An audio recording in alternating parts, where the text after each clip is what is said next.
a desigualdade salarial, a desigualdade de raça, a desigualdade de gênero, a desigualdade na educação, a desigualdade na saúde. Ou seja, nós somos um mundo cada vez mais desigual e cada vez mais a riqueza está concentrada na mão de menos gente e a pobreza concentrada na mão de mais gente. É assim o povo continuar morrendo de fome em vários países do mundo. Não é possível que numa reunião entre presidentes de países importantes a palavra desigualdade não apareça. Instituições de Bretton Woods não funcionam mais e não atendem mais às aspirações e nem os interesses da sociedade. Vamos ter claro que o Banco Mundial deixa muito a desejar naquilo que o mundo aspira do Banco Mundial. Vamos deixar claro que o FMI deixa muito a desejar naquilo que as pessoas esperam do FMI. É tua. Em primeiro, eu queria cumprimentar o presidente Emmanuel Macron, presidente da República Francesa, em nome de quem cumprimento os chefes de Estado e de Governo participantes desse diálogo de alto nível. Quero cumprimentar a minha companheira, ex-presidenta do Brasil e atualmente presidenta do novo Banco de Desenvolvimento dos BRICS, por intermédio de quem eu cumprimento todos os representantes de Banco de Desenvolvimento e demais instituições financeiras presentes. Portanto, companheira Dilma Rousseff, prazer pela sua presença aqui. Eu queria dizer a você, meu caro Macron, que desde ontem à noite eu tenho mudado o meu discurso. Eu passei a semana na Itália e preparando um discurso, mas já mudei o discurso umas 10 vezes e não vou ler meu discurso. Eu queria começar fazendo um aviso importante. Em 2025, nós vamos realizar a COP30 num país amazônico. Eu espero que todas as pessoas que prezam tanto a Amazônia, que admiram tanto a Amazônia, que dizem que a Amazônia é o pulmão do mundo, eu espero que essas pessoas participem da COP25 no estado do Pará, para que tenham noção do que é realmente a Amazônia. Porque muita gente fala, mas pouca gente conhece. E é importante que as pessoas falem conhecendo. A Amazônia no Brasil, ela representa nada mais, nada menos que 5 milhões de quilômetros quadrados. E além dos 5 milhões de quilômetros quadrados da Amazônia no Brasil, nós temos a Amazônia equatoriana, a Amazônia colombiana, a Amazônia peruana, a Amazônia venezuelana, a Amazônia boliviana, a Amazônia da Guiana, a Amazônia do Suriname e a Amazônia Francesa, da Guiana Francesa. E nós vamos fazer, no dia 12 de agosto, um grande encontro no estado do Pará com todos os presidentes da América do Sul que compõem toda a região da Amazônia, para que a gente possa formar uma proposta para levar para a COP28 nos Emirados Árabes. Certamente nós vamos querer conversar com o Sudão, com o Congo. Certamente nós vamos conversar com a Indonésia, porque nós queremos compartilhar uma proposta única entre os países que ainda mantêm grandes florestas em pé. Nós queremos fazer disso um patrimônio, não apenas de preservação ambiental, mas um patrimônio econômico para ajudar os povos que moram na floresta. Nessa floresta brasileira, nós temos 400 povos indígenas. E desses 400 povos indígenas, nós temos 300 idiomas. E nessa mesma região, nós enfrentamos muitas adversidades. Nós enfrentamos o garimpo, nós enfrentamos o crime organizado e nós enfrentamos muitas vezes pessoas de má fé que querem tentar fazer com que nessa floresta se plante soja, se plante milho, se crie gado, quando na verdade não é necessário fazer isso. Os empresários responsáveis sabem que é errado e sabem que isso vai causar um problema muito sério aos produtos que eles têm que vender para outros países. Essa é a primeira coisa que eu queria dizer para vocês. O Brasil é um país que tem uma matriz energética possivelmente da mais limpa do mundo. No campo do setor de energia elétrica, 87% da energia brasileira é renovável, contra 27% do restante do mundo. E se tratando de todo o conjunto da energia, 50% da energia brasileira é renovável, enquanto o resto do mundo só tem 15% de energia renovável. Isso significa que nós estamos caminhando para cumprir a nossa famosa proposta de campanha, que é chegar ao desmatamento zero em 2030. E nós não temos apenas a Amazônia para cuidar. Nós temos o bioma do Cerrado, nós temos o bioma da Caatinga, nós temos o bioma do Pantanal, nós temos o bioma da Mata Atlântica.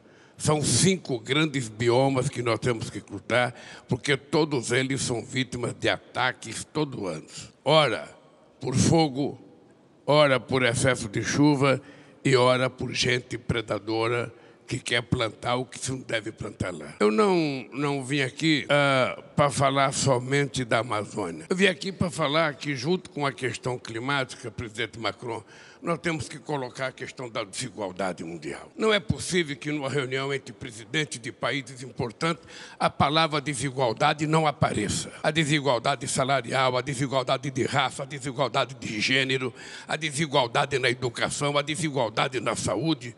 Ou seja, nós somos um mundo cada vez mais desigual e cada vez mais a riqueza está concentrada na mão de menos gente e a pobreza concentrada na mão de mais gente. Se nós não discutirmos dessa questão da desigualdade e se a gente não colocar isso com tanta prioridade quanto a questão climática, ou seja, a gente pode ter um clima muito bom e o povo continuar morrendo de fome em vários países do mundo. Não é só na África, não, é na América Latina, é no Brasil. Quando eu fui presidente da República do Brasil de 2003 a 2010 e a presidenta Dilma de 2010 a 2016, a ONU reconheceu que o Brasil tinha saído do mapa da fome. Naquela época, a gente tinha feito com que 36 milhões de pessoas, saíssem da miséria absoluta e 40 milhões de pessoas atendessem a um poder de compra de classe média. 13 anos depois, eu volto à presidência da República do Brasil e outra vez 33 milhões de pessoas estão passando fome. Quando deixamos a presidência, o Brasil era a 6ª economia do mundo.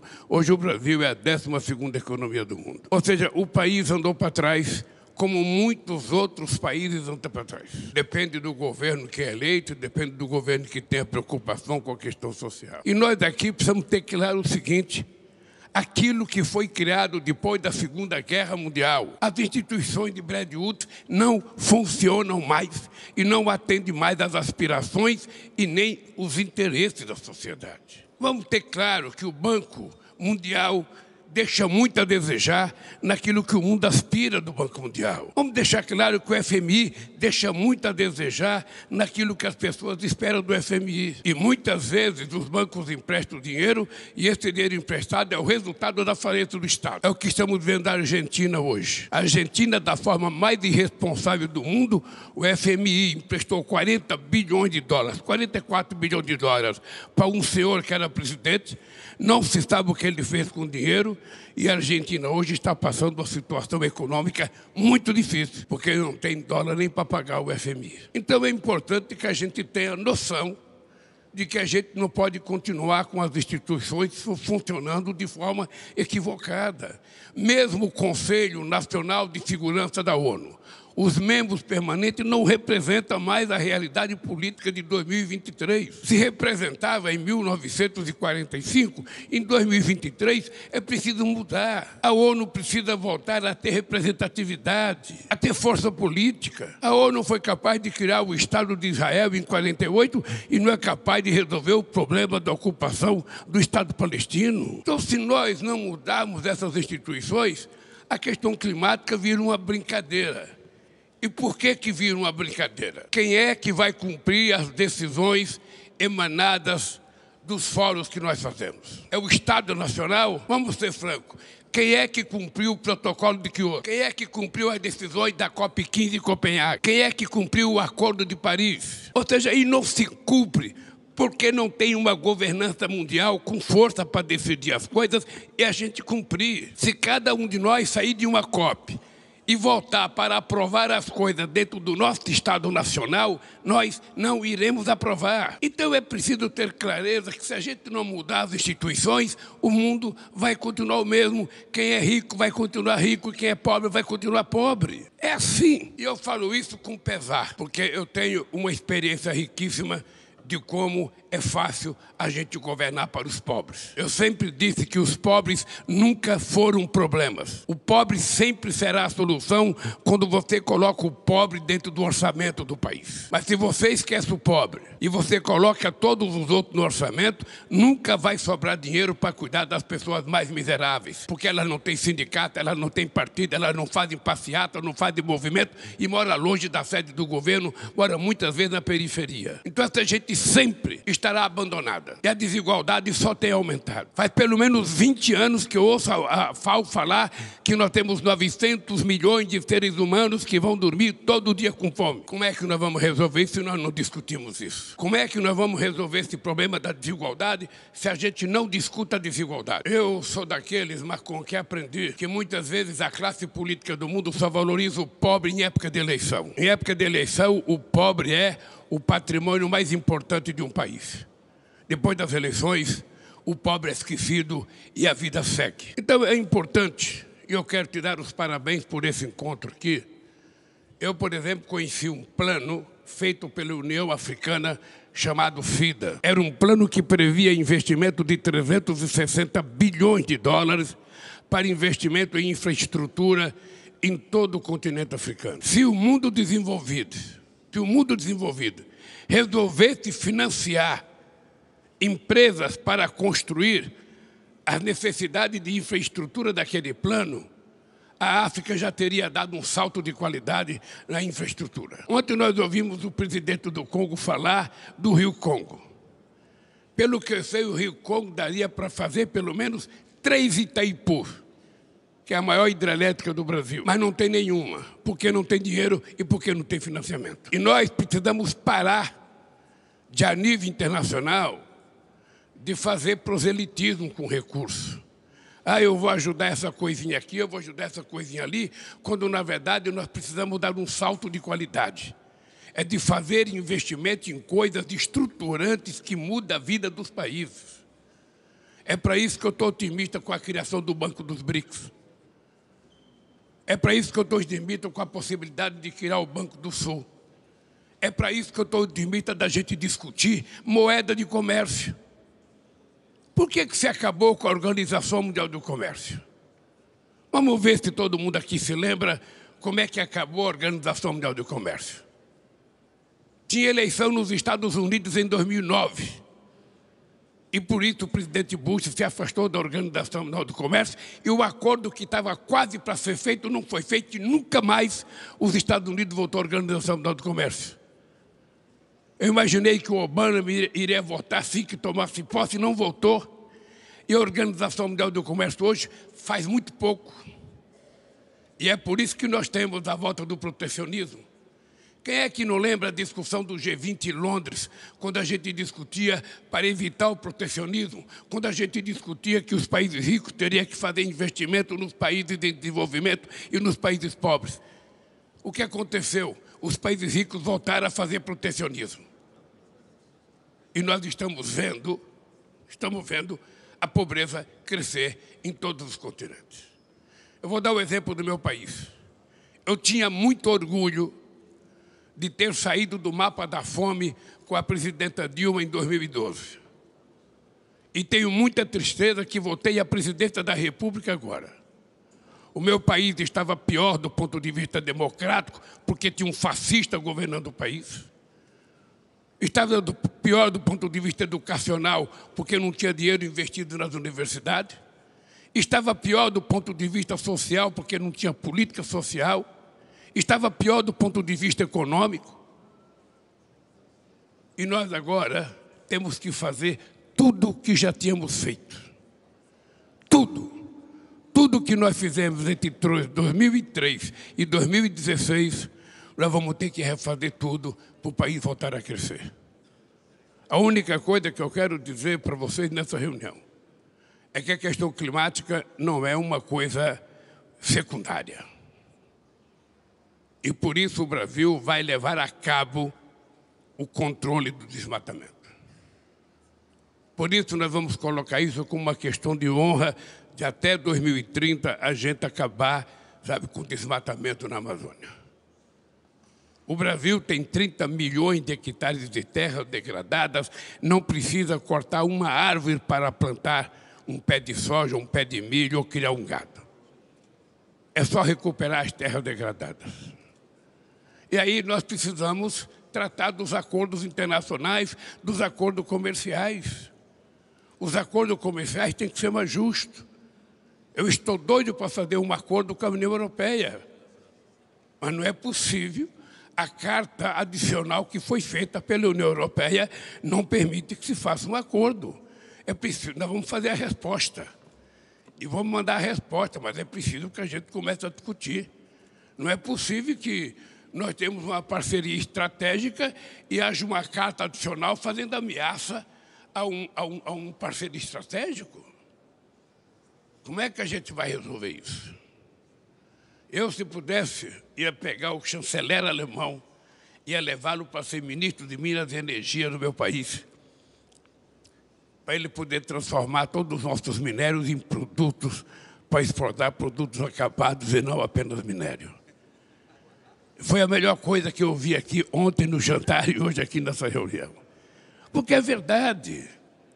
É verdade, nós somos exportadores de matéria-prima. E não ficamos com o resultado daquilo que nós produzimos. Em muitos lugares do mundo, as empresas que retiram o minério sequer reflorestam a floresta. Deixam um buraco e vão embora. Então, eu quero dizer para vocês que eu votei depois de 3 anos da presidência da República. Todo mundo sabe que eu tenho 77 anos de idade. Mas a minha vontade de fazer as coisas como se eu tivesse 30 anos de idade. E vou entregar, meu caro Olavo Schutz, vou entregar. Em 2030, vou convidar vocês para ir na Amazônia, sabe, com desmatamento zero. E outra vez, vamos acabar com a fome. A Dilma sabe o que nós fizemos para acabar com a fome. Ela agora é presidenta do Banco dos BRICS, ela agora pode preparar lá a caneta para assinar os empréstimos para o Brasil e para outros países mais pobres, porque nós vamos fazer a diferença. E tem gente que se assusta quando eu falo que é preciso criar novas moedas para a gente fazer comércio. Eu não sei por que Brasil e Argentina têm que fazer comércio em dólar. Por que a gente não pode fazer nas nossas moedas? Eu não sei porque Brasil e China não podem fazer nas nossas moedas. Por que eu tenho que comprar dólar? Então essa é uma discussão que está na minha pauta. E se depender de mim, ela vai acontecer na reunião dos BRICS, que será em setembro. E vai acontecer também na reunião do G20, porque nós vamos precisar colocar mais companheiros africanos para participar do G20, como vocês estão fazendo no G7. Ou seja, esses fóruns não podem ser um grupo de luxo, a elite política. Não, nós temos que chamar os desiguais, os diferentes, para que a gente possa atender à pluralidade dos problemas que o mundo tem. Todos nós temos como parâmetro o que aconteceu na União Europeia. Você sabe, Macron, que eu acho que a construção da União Europeia foi um patrimônio democrático da humanidade. Depois de 2 guerras mundiais, vocês conseguiram construir a União Europeia, conseguirem fazer um parlamento, conseguirem viver com divergência, mas discutindo as coisas democraticamente, é uma coisa que eu quero para a América do Sul. É uma coisa que eu acho que nós precisamos. A União Africana, ela está muito mais organizada do que nós na América Latina. Muito mais organizada. E nós queremos criar novos blocos para negociar com a União Europeia. E aí, me desculpe, Banco Mundial, FMI, nós precisamos rever o funcionamento. É preciso ter mais dinheiro, é preciso ter novas direções, mais gente participando da direção, porque não pode ser apenas os mesmos de 1945, 46, 47 e 48. Então, querido companheiro Macron, obrigado por essa reunião e se prepare que eu estou com mais vontade de brigar nesses próximos 3 anos que eu vou presidir o Brasil. Obrigado e boa sorte.